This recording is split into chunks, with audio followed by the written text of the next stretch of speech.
Hello everyone, स्वागत है आप लोग का हमारे यूट्यूब चैनल एस्ट्रोनॉमिकल क्लासेस में। आज के इस वीडियो में हम बिहार पैरामेडिकल एग्जाम 2024 के लिए यहाँ पर जो है संज्ञा यानी कि नाउन से जो है सारे टॉपिक को देखने वाले हैं और इसके जो है सारे जो भी संज्ञा के भेद होते हैं और इसके जो है भेदों की परिभाषाओं को जो है सबसे आसानी भाषा में यहाँ पर समझने वाले हैं और इससे जो है आपके क्वेश्चंस पे आते हैं एग्जाम में, तो वीडियो को अंत तक जरूर देखें।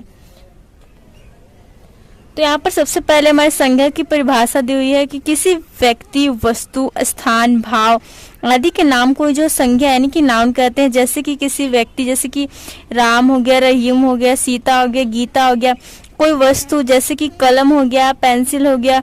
कोई स्थान जैसे कि पटना हो गया, दिल्ली हो गया। भाव जैसे कि लड़कपन हो गया, बुढ़ापा हो गया। इन सभी के नामों को हम लोग जो है संज्ञा कहते हैं। और यहाँ पर जो है नोट में बताया जा रहा है कि यदि संज्ञा शब्दों की एक सूची बनाई जाए तो इसमें असंख्य शब्द आ जाएंगे, अतः इसे महानाम भी कहा गया है। यानी कि संज्ञा को हम एक और जो है नाम से जानते हैं, वो हो जाता है महानाम। ओके, नेक्स्ट यहाँ पर बताया जा रहा है लेकिन रंगों के नाम, जैसे कि यहाँ पर दिया हुआ लाल, काला, पीला, हरा, ये इत्यादि जो संज्ञा नहीं कहलाते हैं, ये विशेषण कहलाते हैं। यानी कि जो रंग के नाम होते हैं उन्हें हम लोग जो संज्ञा यानी कि नाउन नहीं कहेंगे, ये जो विशेषण कहलाते हैं। क्योंकि क्या होता है, इनसे जो किसी व्यक्ति या वस्तु की विशेषता झलकती है। यानी कि जो रंगों के नाम होते हैं इनसे जो किसी व्यक्ति या वस्तु की जो विशेषता झलकती है, इसलिए ये सभी जो विशेषण कहलाते हैं। यहाँ पर जैसे दिया हुआ कि श्याम जो काला है, तो श्याम तो यहाँ पर संज्ञा है, बट काला जो है इसकी विशेषता को बता रहा है, तो यहाँ पर काला जो है वो विशेषण हो जाएगा। विशेषण की जो परिभाषा हो जाती है वो यही होती है कि वैसा शब्द जो कि संज्ञा है सर्वनाम को जो विशेषता को बतलाता है। तो यहाँ पर जो संज्ञा की विशेषता को बतला रहा है कि श्याम जो है काला है, तो काला हमारा विशेषण हो गया। और नेक्स्ट यहाँ पर दिया हुआ यह साड़ी जो है लाल है, तो साड़ी तो हमारा वो हो गया कोई वस्तु हो गया, जैसे कि संज्ञा हो गया, नाउन हो गया। लेकिन इसकी विशेषता बताने वाला जो वह लाल बता रहा है, तो यह लाल क्या हो गया, यह विशेषण हो गया। ओके, अब हम नेक्स्ट जो है संज्ञा के भेद यानी कि प्रकार को देखते हैं। यहाँ पर दिया हुआ है संज्ञा के जो है यहाँ पर 5 भेद होते हैं। ओके, वो दिया हुआ है जातिवाचक संज्ञा, जिसे कि हम लोग इंग्लिश में कॉमन नाउन कहते हैं। नेक्स्ट है व्यक्तिवाचक संज्ञा, प्रोपर नाउन, भाववाचक संज्ञा, एब्स्ट्रैक्ट नाउन और समूहवाचक संज्ञा यानी कि कलेक्टिव नाउन और द्रव्यवाचक संज्ञा यानी कि मटेरियल नाउन। और नेक्स्ट यहाँ पर जो सभी जो प्रकार है इनको एक एक करके समझाया गया है।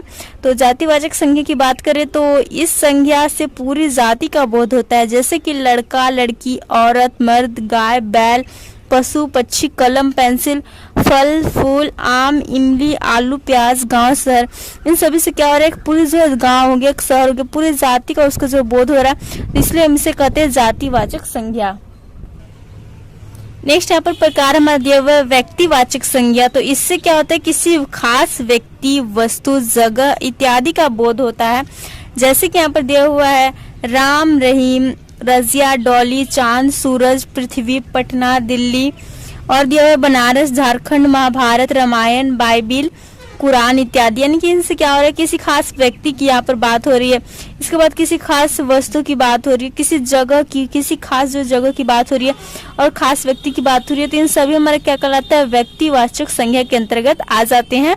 ओके, यहाँ पर नेक्स्ट बताया जा रहा है कि नोट में कि राम या श्याम करने से किसी खास व्यक्ति का बोध होता है, अतः राम या श्याम जो व्यक्तिवाचक संज्ञा है। लेकिन लड़का कहने से क्या होता है, दुनिया में जितने लड़के हैं सभी का बोध होता है, अतः जो लड़का हो जाता है ना वह जातिवाचक संज्ञा हो जाता है। ओके, और आगे और भी यहाँ पर बातें जो है समझाई गई है, जिससे कि सारी जो बातें वो स्पष्ट हो जाएगी। तो वीडियो को अंत तक देखें।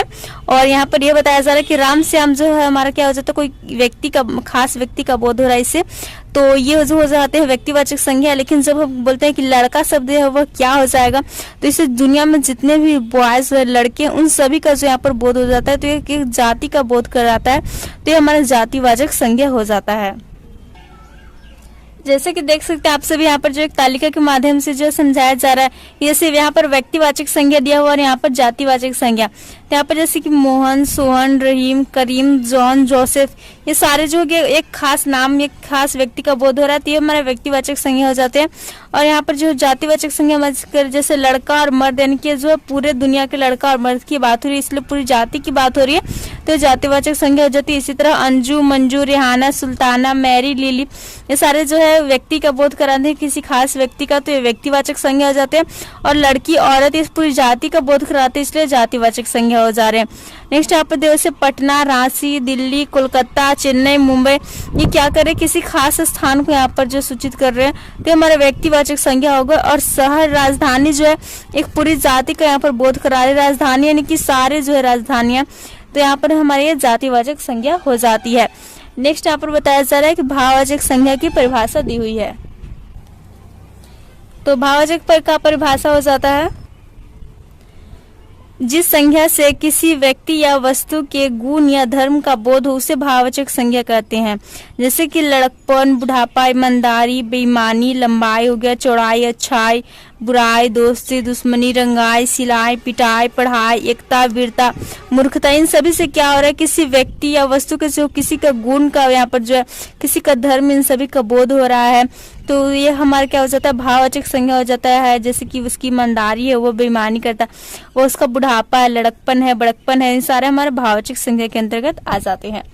नेक्स्ट यहाँ पर हमारे दिया हुआ है समूहवाचक संज्ञा क्या है, तो इससे जो है व्यक्तियों या वस्तुओं के समूह का बोध होता है, एक जो झुंड का बोध होता है, समूह का, भीड़ का बोध होता है। जैसे कि यहाँ पर दिया हुआ एग्जाम्पल, जैसे कि हो गया सेना, वर्ग हो गया, क्लास, क्लास यानी कि पूरा एक क्लास के बच्चे उसमें बैठे रहते थे, एक समूह का बोध करा रहा है। गुच्छा हो गया, एक बंडल हो गया, झुंड हो गया, परिवार हो गया, खानदान हो गया, ये सारे हमारे क्या हो रहा है इन सभी से जो वस्तुओं के या फिर व्यक्तियों के समूह का बोध हो रहा है, तो हमारे समूहवाचक संज्ञा के अंतर्गत आ जाते हैं।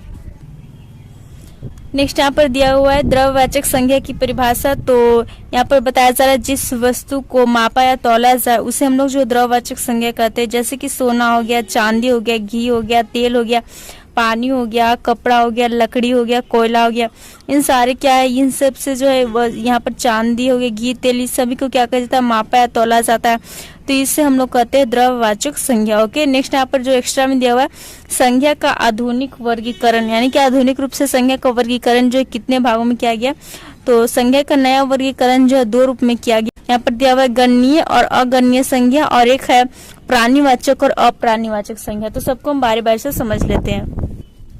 तो यहाँ पर सबसे गणनीय और अगणनीय संज्ञा की बात करें तो जिसे गिना जाए वह गणनीय संज्ञा हो जाता है, और जिसकी गिनती ना की जाए वह अगणनीय। जैसे कि गणनीय संज्ञा की बात करें तो हो गया लड़का, लड़की, पशु, पक्षी, फल, फूल, इन सब को क्या किया जा सकता है गिना जा सकता है, तो ये हमारे गणनीय संज्ञा हो जाएंगे। और अगणनीय संज्ञा की यहाँ पर एग्जाम्पल दी हुई है तेल हो गया, अन्न हो गया, सोना, पत्थर, लड़कपन, इन सभी को जो गिनती नहीं की जा सकती, तो ये अगणनीय संज्ञा के अंतर्गत आते हैं। नेक्स्ट हमारा प्राणीवाचक और अप्राणीवाचक संज्ञा।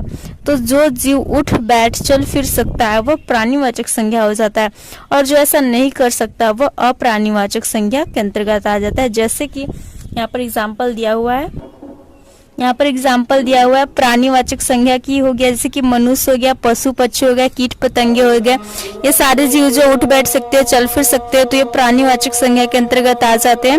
और अप्राणीवाचक संज्ञा के अंतर्गत यहाँ पर एग्जाम्पल दिया हुआ है तेल हो गया, अन्न हो गया, सोना, पत्थर, सुंदरता, इन सारे जो है ये से जो अप्राणीवाचक है यानी कि उठ बैठ नहीं कर चल फिर नहीं सकते, तो ये हमारा अप्राणीवाचक संज्ञा के एग्जाम्पल हो जाते हैं। तो यहाँ पर हमने जो संज्ञा के जितने भी यहाँ पर जो इम्पोर्टेंट पॉइंट्स थे, इसके प्रकार थे, इसके अलावा इसका आधुनिक जो वर्गीकरण, इन सबको हमने देख लिया है। तो आपको जो संज्ञा से एक भी क्वेश्चन आएगा तो वो जो नहीं छूटेगा ऑब्जेक्टिव में, क्योंकि संज्ञा के प्रकार से जो इस तरह से क्वेश्चन पूछे जाते हैं।